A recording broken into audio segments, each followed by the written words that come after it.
Lost Hearts by M.R. James. Read by Benjamin Kelly.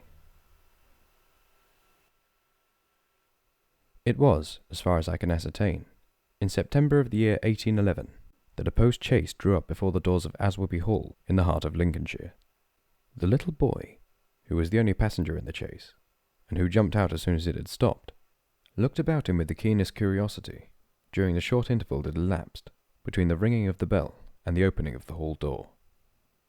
He saw a tall, square red brick house, built in the reign of Anne. A stone-pillared porch had been added in the pure classical style of 1790.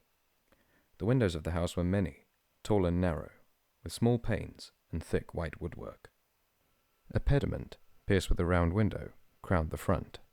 There were wings to the right and left, connected by curious glazed galleries, supported by colonnades with the central block. These wings plainly contained the stables and offices of the house. Each was surmounted by an ornamental cupola with a gilded vane. The post-chaise had brought him from Warwickshire, where some 6 months before he had been left an orphan. Now, owing to the generous offer of his elderly cousin, Mr. Abney, he had come to live at Aswarby. The offer was unexpected, because all who knew anything of Mr. Abney looked upon him as a somewhat austere recluse, into whose steady-going household the advent of a small boy would import a new, and it seemed, incongruous element. The truth is that very little was known of Mr. Abney's pursuits or temper.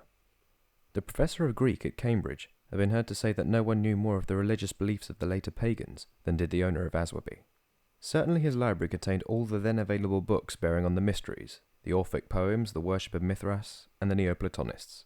In the marble-paved hall stood a fine group of Mithras slaying a bull, which had been imported from the Levant at great expense by the owner. He had contributed a description of it to the Gentleman's Magazine, and he had written a remarkable series of articles in the Critical Museum on the superstitions of the Romans of the Lower Empire.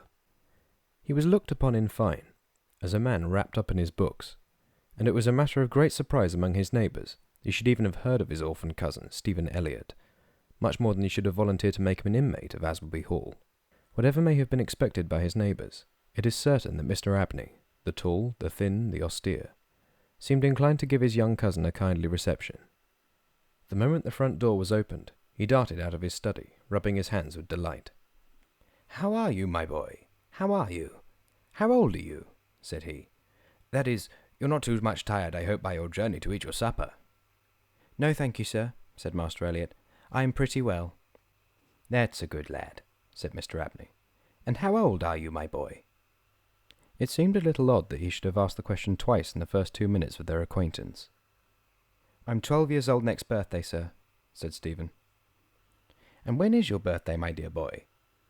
11th of September, eh? That's very well. Nearly a year hence, isn't it? I just like to get these things down in my book, is all. You sure it's 12? Certain? Yes, quite sure, sir. Well. Take it to Mrs. Bunch's room, Parks, and let him have his tea. Yes, sir, answered the staid Mr. Parks, and conducted Stephen to the lower regions. Mrs. Bunch was the most comfortable and human person whom Stephen had as yet met in Aswarby. She made him completely at home. They were great friends in a quarter of an hour, and great friends they remained. Mrs. Bunch had been born in the neighbourhood some 55 years before the date of Stephen's arrival, and her residence at the Hall was of 20 years' standing. Consequently, if anyone knew the ins and outs of the house and the district, Mrs. Bunch knew them, and she was by no means disinclined to communicate her information. Certainly, there were plenty of things about the Hall and the Hall gardens which Stephen, who was of an adventurous and inquiring turn, was anxious to have explained to him. Who built the temple at the end of the Laurel Walk? Who was the old man whose picture hung on the staircase, sitting at a table with a skull under his hand? These and many similar points were cleared up by the resources of Mrs. Bunch's powerful intellect. There were others, however, of which the explanations furnished were less satisfactory. One November evening, Stephen was sitting by the fire in the housekeeper's room, reflecting on his surroundings. "Is Mr. Abney a good man, and will he go to heaven?" he suddenly asked. "Good? Bless the child," said Mrs. Bunch. "Master's as kind a soul as I ever did see. Didn't I never tell you of the little boy as he took in out of the street, as you may say this 7 years back, and a little girl 2 years after I first come here?" "No. Do tell me about them, Mrs. Bunch."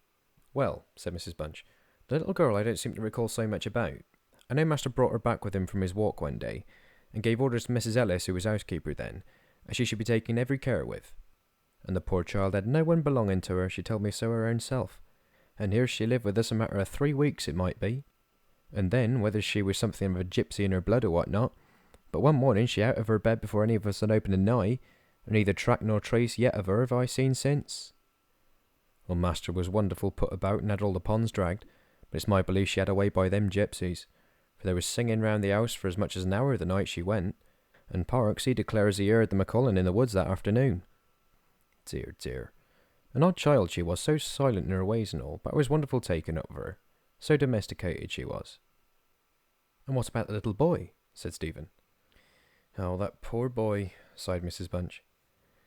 He were a foreigner. Giovanni he called himself, and he come a tweaking his hurdy-gurdy round and about the drive one winter day. Well, master had him in that minute, and asked all about where he came from, and how old he was, and how he made his way, and where was his relatives, and all as kind as heart could wish. But it went the same way with him.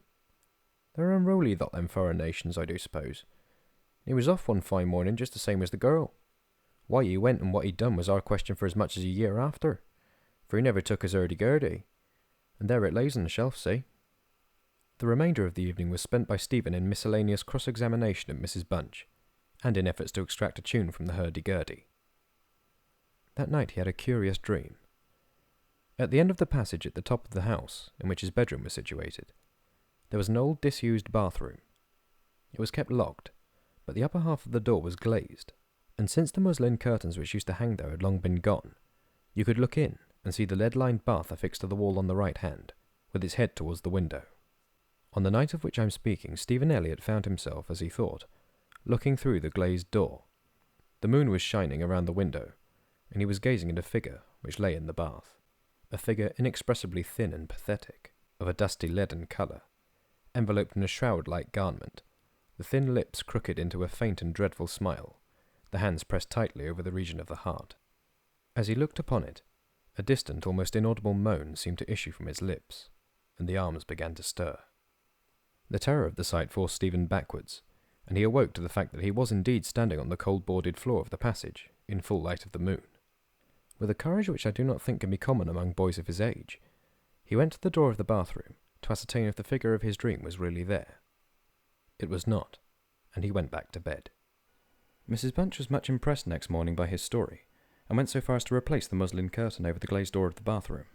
Mr. Abney, moreover, to whom he confided his experiences at breakfast, was greatly interested, and made notes of the matter in what he called his book.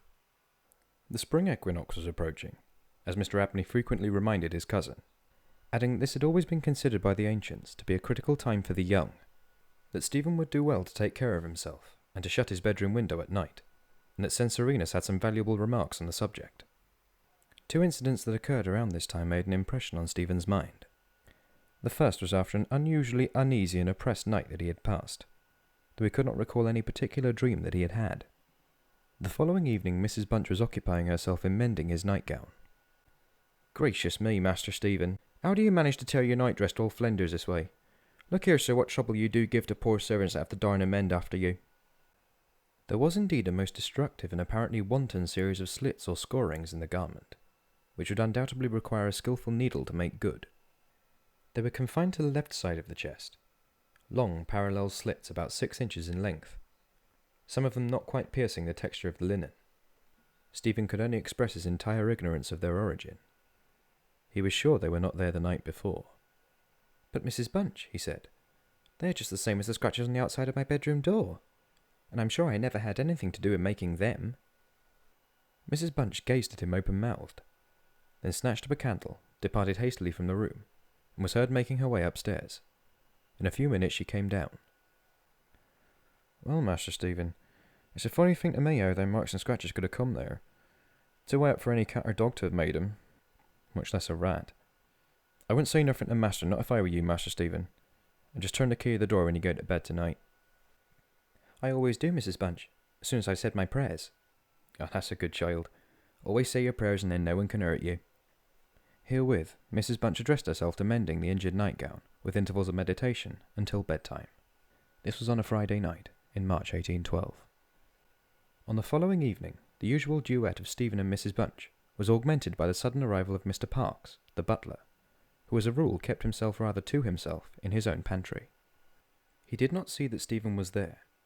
He was moreover flustered, and less slow of speech than was his wont. "Master may get up his own wine if he likes of an evening," was his first remark. "Either I do it in the day or not at all, Mrs. Bunch. I don't know what it may be. Very likely it's the rats or the wind got into the cellars. But I'm not so young as I was, and I can't go through with it as I have done." "Well, Mr. Parkes, it's a surprising place for the rats, is the hall." "I'm not denying that, Mrs. Bunch. And to be sure, many a time I've heard the tale from the men in the shipyards about the rat that could speak. I never laid confidence in that before, but tonight, if I demeaned myself to lay my ear to the door of the further bin, I could pretty much have heard what they were saying." "Oh, there, Mr. Parkes, what nonsense you do talk! Why, you'll be frightening Master Stephen there out of his wits." "What, Master Stephen?" said Parkes, awakening to the consciousness of the boy's presence.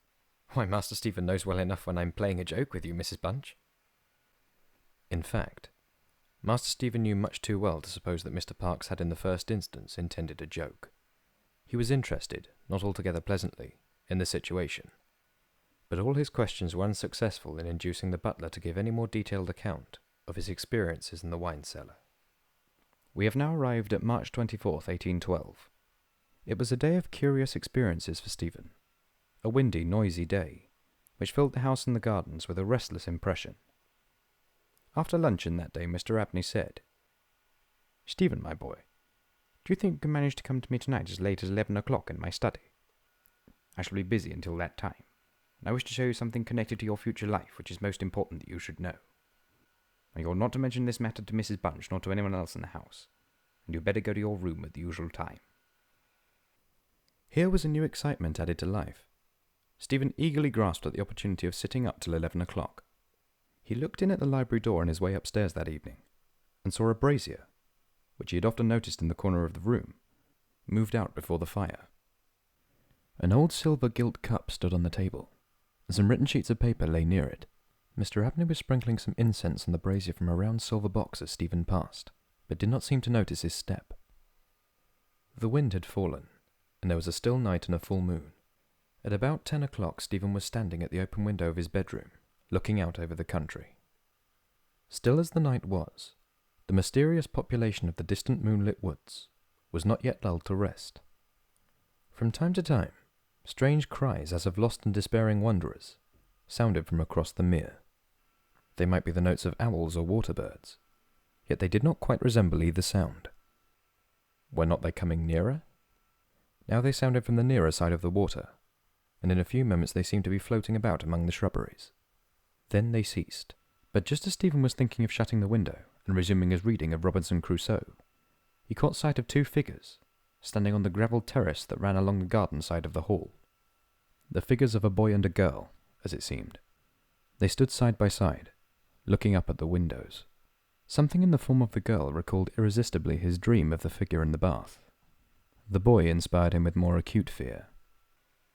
Whilst the girl stood still, half smiling, with her hands clasped over her heart, the boy, a thin shape with black hair and ragged clothing, raised his arms in the air with an appearance of menace and of unappeasable hunger and longing. The moon shone upon his almost transparent hands, and Stephen saw that the nails were fearfully long, and that the light shone through them. As he stood with his arms thus raised, he disclosed a terrifying spectacle. On the left side of his chest there opened a black and gaping rent, and there fell upon Stephen's brain, rather than his ear, the impression of one of those hungry and desolate cries that he had heard resounding over the woods all evening. In another moment, this dreadful pair had moved swiftly and noiselessly over the dry gravel, and he saw them no more. Inexpressibly frightened as he was, he determined to take his candle and go down to Mr. Abney's study, for the hour appointed for their meeting was near at hand. The library opened out of the front hall on one side, and Stephen, urged on by his terrors, did not take long in getting there. To effect an entrance was not so easy. The door was not locked, he felt sure, for the key was on the outside of it as usual. His repeated knocks produced no answer. Mr. Abney was engaged. He was speaking. What? Why did he try to cry out? And why was the cry choked in his throat? Had he too seen the mysterious children? But now everything was quiet, and the door yielded to Stephen's terrified and frantic pushing. On the table in Mr. Abney's study, certain papers were found which explained the situation to Stephen Elliott, when he was of an age to understand them.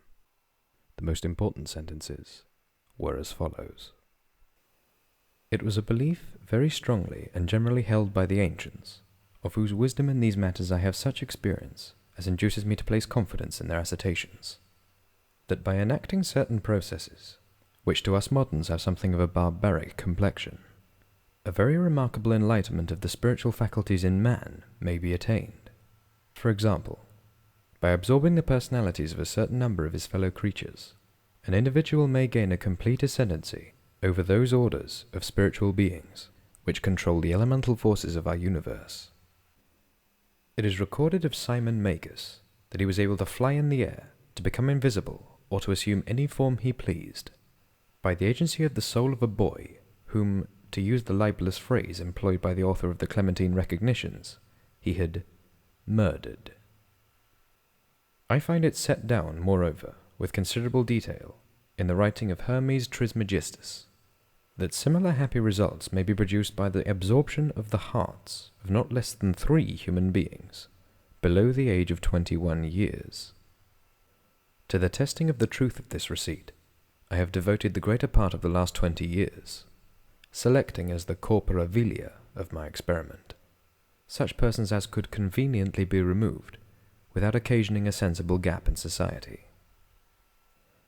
The first step I extracted by the removal of one Phoebe Stanley, a girl of gypsy extraction, on March 24th, 1792. The second by the removal of a wandering Italian lad named Giovanni Paoli on the night of March 23rd, 1805. The final victim, to employ a word repugnant in the highest degree to my feelings, must be my cousin, Stephen Elliott. His day must be this, March 24th, 1812. The best means of effecting the required absorption is to remove the heart from the living subject, to reduce it to ashes, and to mingle them with about a pint of some red wine, preferably port. The remains of the first 2 subjects, at least, it will be well to conceal. A disused bathroom or wine cellar will be found convenient for such a purpose. Some annoyance may be experienced from the psychic portion of the subjects, which popular language dignifies with the name of ghosts. But the man of philosophic temperament, to whom alone the experiment is appropriate, will be little prone to attach importance to the feeble efforts of these beings to wreak their vengeance upon him. I contemplate with the liveliest satisfaction the enlarged and emancipated existence which the experiment, if successful, will confer on me, not only placing me beyond the reach of human justice, so called, but eliminating to a great extent the prospect of death itself. Mr. Abney was found in his chair, his head thrown back, his face stamped with an expression of rage, fright, and mortal pain. In his left side was a terrible lacerated wound, exposing the heart. There was no blood on his hands, and a long knife that lay on the table was perfectly clean. A savage wild cat may have inflicted the injuries. The window of the study was open, and it was the opinion of the coroner that Mr. Abney had met his death by the agency of some wild creature. But Stephen Elliott's study of the papers I have quoted led him to a very different conclusion.